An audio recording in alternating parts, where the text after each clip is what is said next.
Skeptics argue that angelic visions are simply the brain replaying unconscious images absorbed through pop culture. For that reason, accounts of angelic visions by very young children take on greater significance. Their visions have not been polluted by the media, and what they are seeing is extraordinary. She was lifeless. There was no life in the child whatsoever.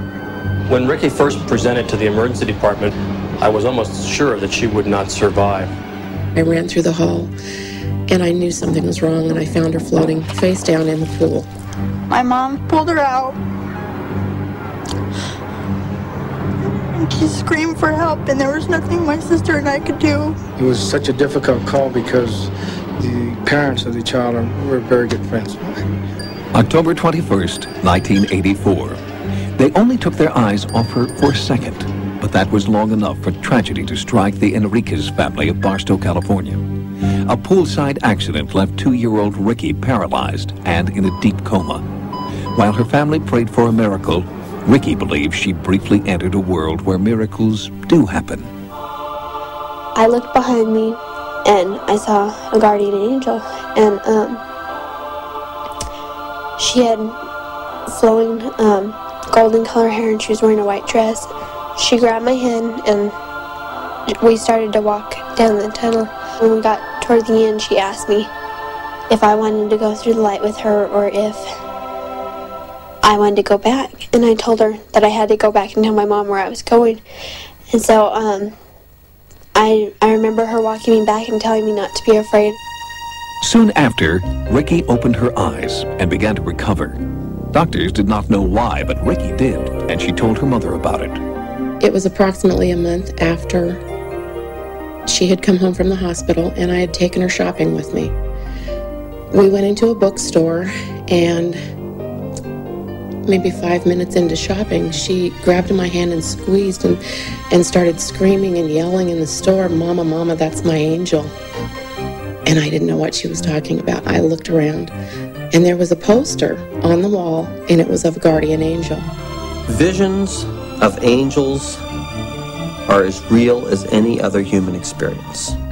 Dr. Melvin Morse is a critical care physician, author, and a leading authority on near-death experience in children. My scientific studies on near-death experiences clearly document that near-death experiences are in fact the dying experience. Dr. Morse believes that through the near-death experiences of children, we can preview the afterlife. Children experience a spiritual light the great majority of the time during near-death experiences. And this is a loving, comforting light. It's not just some sort of reflex spasm of the optic nerve or the, dysfunctional firing of neurons in their occipital lobe. It's a light that one child said to me has a lot of good things in it. It was a really fluorescent color tunnel. It had really bright colored bricks around it, and it had a really almost blinding light at the end. While Dr. Morse believes that Ricky Enriquez had a vision of death, author Joan Wester Anderson has a different interpretation. She believes Ricky had what is known as a celestial vision of her guardian angel. Angels appear to children, I think, because children are so open to the spiritual realm. In near-death experiences with children, about 70% of those involve the sighting of an angel, which is kind of interesting because adults only report 15 or 20%.